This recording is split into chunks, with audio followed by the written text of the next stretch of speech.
هي جنة وطاب نعيمها،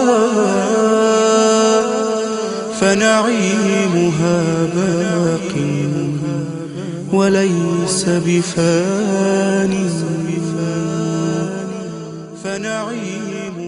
ومن يخرج من بيته مهاجرا إلى الله ورسوله ثم يدركه الموت فقد وقع أجره على الله.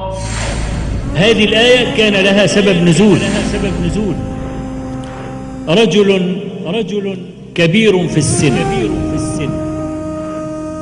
كان يسكن في مكة بعد هجرة النبي عليه الصلاة والسلام إلى المدينة، لكنه لم يتحمل برودة الكفر في مكة، وبيتخيل الصحابة وكيف يصلون خلف النبي عليه الصلاة والسلام، وكيف يصافحون وجهه كل يوم.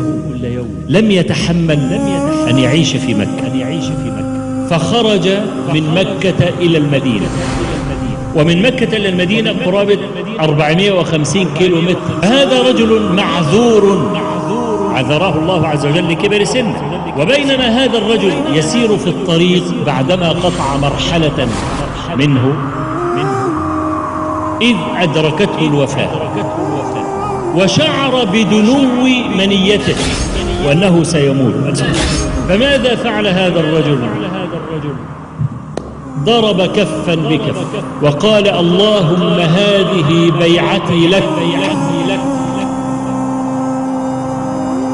وضرب كفه الأخرى وقال: اللهم هذه بيعتي لنبيك. فنزلت الآية: ومن يهاجر في سبيل الله يجد في الأرض مراغما كثيرا وسعا،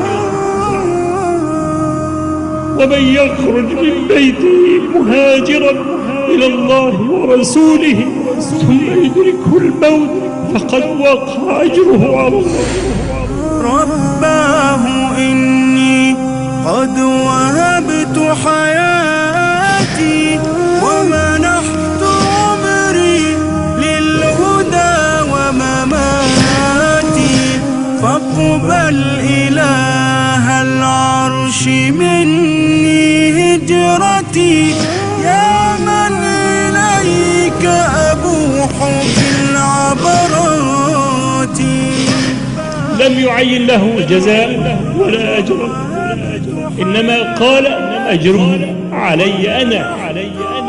وإبهام الأجر دلالة على عظم الجزاء، كما قال صلى الله عليه وسلم: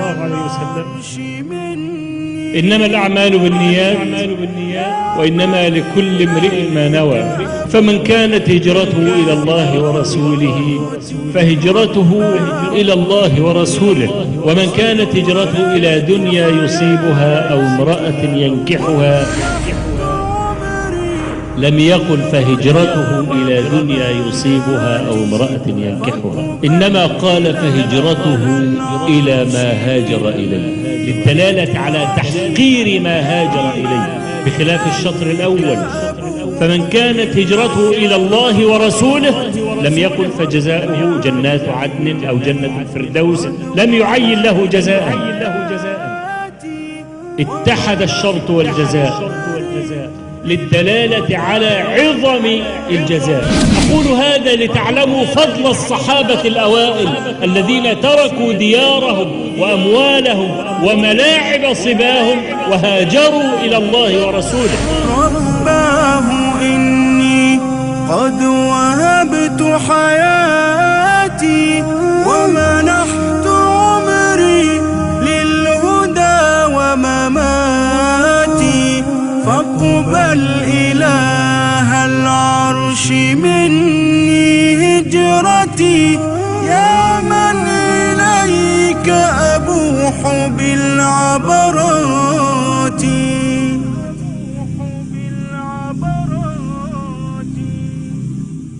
هي جنة